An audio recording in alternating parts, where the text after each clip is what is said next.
Hello children, I am Louis John. Today I am going to take chapter 1 from your English textbook Marvel of class 5. So let's start. Chapter number 1, All things bright and beautiful. सभी चीजें उज्जवल हैं और सुंदर हैं. God has made this universe. भगवान ने, ईश्वर ने इस ब्रह्मांड की रचना की है. The world is full of different things created by him. ये संसार विभिन्न वस्तुओं से, विभिन्न चीजों से भरा हुआ है जो कि ईश्वर के द्वारा बनाई गई हैं. Though human beings have also made many things, but they are not eternal. जबकि मनुष्य ने भी काफी चीजों का निर्माण किया, बनाई है, परंतु दे आर नॉट इटर्नल. वे हमेशा के लिए नहीं है, अनंत नहीं है. This can be seen in the creation of the sun, the moon and the stars. ये बात सूर्य, चंद्रमा और तारों के निर्माण में हम बहुत अच्छी तरह से देख सकते हैं. These have been our companion for millions of years. लाखों साल से ये सभी हमारे साथी रहे हैं. Look at the following pictures and take the things made by God. अब बच्चों, यहाँ पर हम एक एक्सरसाइज करेंगे, एक अभ्यास करेंगे. तो बहुत सारी पिक्चरें यहाँ पे दी हुई हैं. तो इसमें हमको क्या करना है, उन वस्तुओं पर, उन चीज़ों पर जो कि ईश्वर के द्वारा बनाई गई हैं, उसमें हमको निशान लगाना है, टिक करना है. तो हम शुरू करते हैं. सबसे पहले यहां पर दिया हुआ है ट्री. तो ट्री किसके द्वारा निर्माण किया गया है? ईश्वर के द्वारा. तो यहां पर हम इस प्रकार से टिक कर देते. टेबल, टेबल किसके द्वारा बनाया गया है? ये ईश्वर के द्वारा नहीं बनाया गया है, ये इंसान के द्वारा बनाया गया है, इसलिए हम इस पर निशान नहीं लगाते हैं, अथवा क्रॉस भी लगा सकते हैं. नेक्स्ट है माउंटेन्स. ये आप देख रहे हैं, ये चित्र किसका है? पहाड़ का है. तो पहाड़ यानी माउंटेन किसके द्वारा बनाया गया है? ये ईश्वर के द्वारा बनाया गया है. तो यहां पर भी हम इस प्रकार से निशान लगा देते हैं. नेक्स्ट है चंद्रमा यानी मून. तो यह भी ईश्वर के द्वारा, गॉड के द्वारा निर्माण किया गया है. इसको भी हम निशान लगा देते हैं इस प्रकार से. नेक्स्ट आता है बर्ड्स. यहां पर आप देखते हैं, तो बर्ड्स भी ईश्वर के द्वारा बनाया गया, तो इस पर भी हम निशान लगा देते हैं. तो बच्चों, इसी प्रकार से आप बाकी का भी सारा कंप्लीट कर लेंगे. As you know that this is the poem all things bright and beautiful, and it is composed by a famous poet Cecil Frances Alexander. So let's start this poem. All things bright and beautiful. सभी चीजें उज्जवल और सुंदर हैं. All creatures great and small. सभी प्राणी चाहे वह छोटे हों या बड़े. All things wise and wonderful. सभी चीजें विवेकपूर्ण और सुंदर हैं. The good God made them all. और एक अच्छे भगवान ने, ईश्वर ने इन सब चीजों को बनाया है. Each little flower that opens. प्रत्येक फूल जो कि खिलता है. Each little bird that sings. प्रत्येक चिड़िया जो कि गीत गाती है, गाना गाती है. He made their glowing colours. और इन सभी के चमकदार रंगों की रचना ईश्वर ने की है. He made their tiny wings. और उसी ईश्वर ने इन पक्षियों के पंखों की रचना की है. The purple headed mountain. बैंगनी रंग की चोटी वाले पर्वत. The river running by.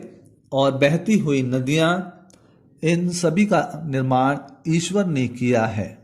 The sunset and the morning. सूर्योदय और प्रातःकाल.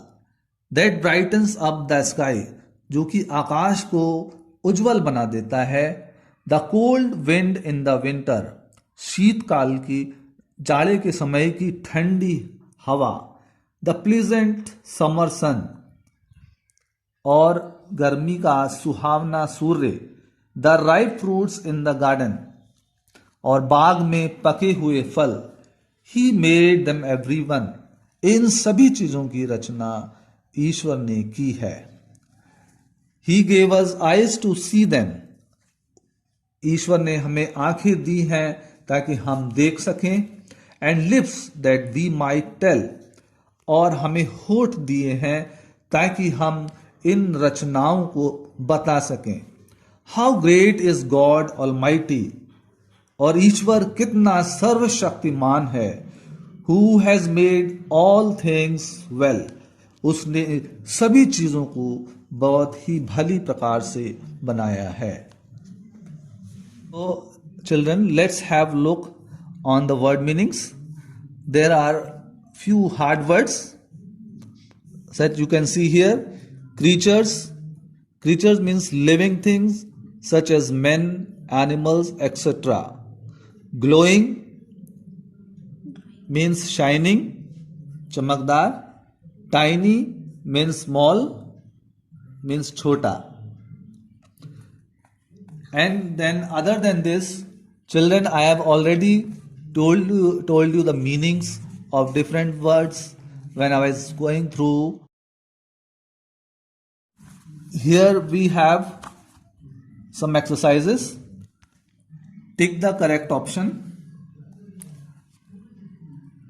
First one is all creatures great and dash.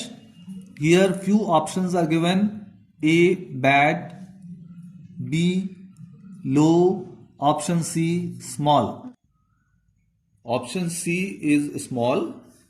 जैसे कि हमने देखा पोएम में सेकेंड लाइन में all creatures great and small, तो इस प्रकार हमारा ऑप्शन सी स्मॉल ठीक है, राइट है.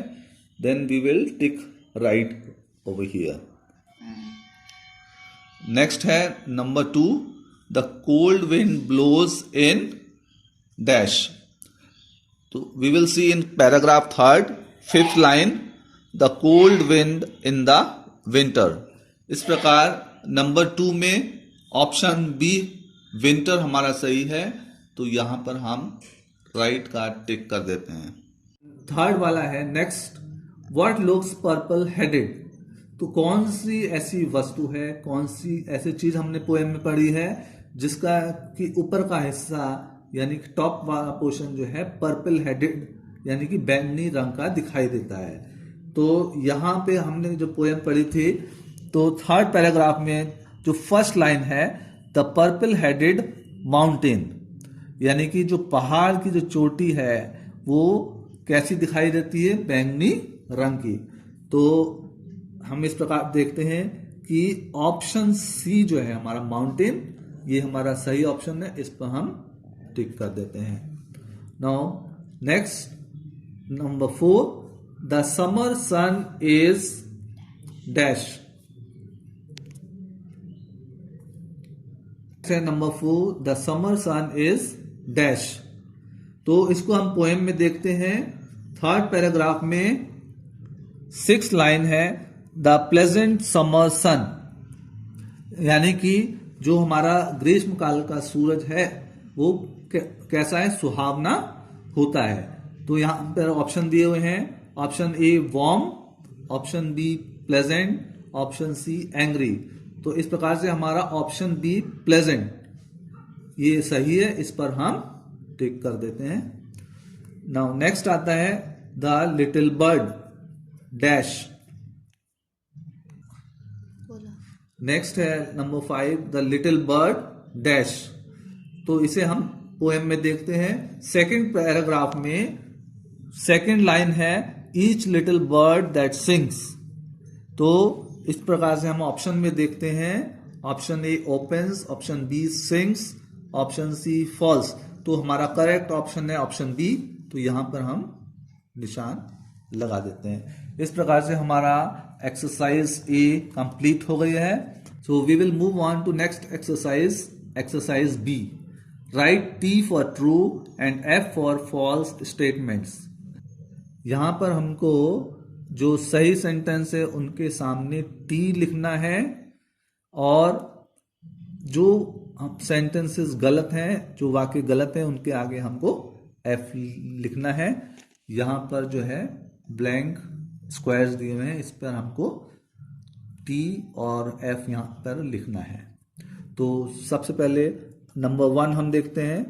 God has given us eyes to see the things around, यानी ईश्वर ने हमको आंखें दी हैं ताकि हम हमारे चारों ओर की वस्तुओं को देख सकते हैं। तो ये सही है या गलत बच्चों? This is true, so we will write here T for true. Next है God has no role to play. Number 2, God has no role to play in our life. हमारे जीवन में ईश्वर का कोई कार्य नहीं है, यानी कोई रोल नहीं है। तो ये स्टेटमेंट भी हम देखते हैं कि गलत है, तो इसके आगे हम यहां फॉल्स लिख देते हैं F। Next is number 3, God is the greatest creator. ईश्वर जो है सबसे महान रचने वाला है, यानी कि क्रिएटर है। तो ये स्टेटमेंट भी हमारा सही है, इसके आगे हम लिख देते हैं ट्रू। नेक्स्ट है number 4, each little flower never develops. जो प्रत्येक फूल है वो कभी विकसित नहीं होता है, बढ़ता नहीं है। तो this statement is also false. ये भी सेंटेंस गलत है, तो यहां पर हम लगा देते हैं, लिख देते हैं फॉल्स F। नेक्स्ट है the river flows by the grace of God. नदियां जो हैं ईश्वर की कृपा से बहती हैं। तो ये स्टेटमेंट भी हमारा सही है, इसलिए इसके आगे हम लिख देते हैं ट्रू। नेक्स्ट है 6, hot winds blow in winter, यानी गर्मियों में, गलत हो गया, hot winds blow in winter, यानी कि सर्दियों में बहुत गर्म हवाएं चलती हैं। तो ये स्टेटमेंट भी गलत है, यानी फॉल्स है। तो हम इसके आगे लिख देते हैं F।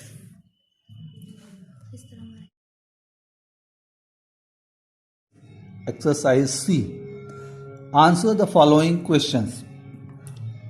Question number 1 is who has made all the creatures and wonderful things? Answer is God has made all the creatures and wonderful things. Question number 2 is who is supposed to be purple headed and why? Answer is mountain is supposed to be purple headed.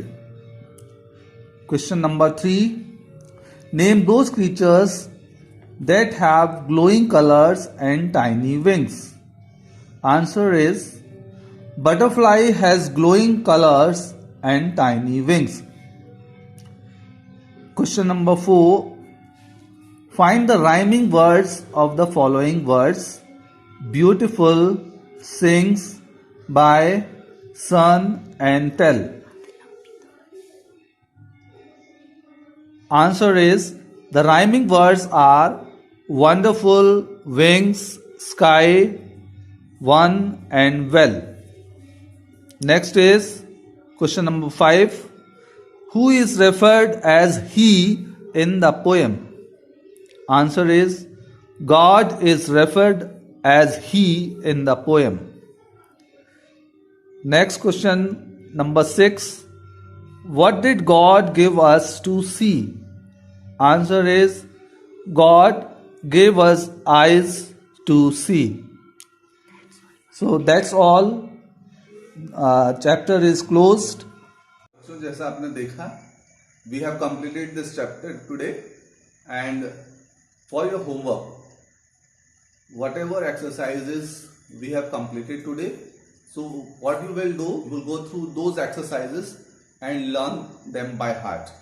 जो भी exercises आज हमने की हैं उनको आप दोबारा देखेंगे और उनको आप लर्न कर लेंगे, पक्का याद कर लेंगे। इसके अलावा आप चैप्टर दोबारा पढ़ेंगे, lesson also you will go through and you will find some difficult words, और जो भी कठिन शब्द आपको मिलेंगे उन शब्दों को आप अपनी कॉपी पर उतार लेंगे और उसका मीनिंग जो है आप या तो आप गूगल में भी देख सकते हैं, डिक्शनरी में देख सकते हैं। तो इसके अलावा if you have any doubts, any queries और कुछ भी आप पूछना चाहते हैं तो आप हमारे इस वीडियो के नीचे दिए हुए कमेंट्स में जाकर आप अपनी कुछ भी क्वेरी या कुछ प्रश्न पूछ सकते हैं। So that's all for today.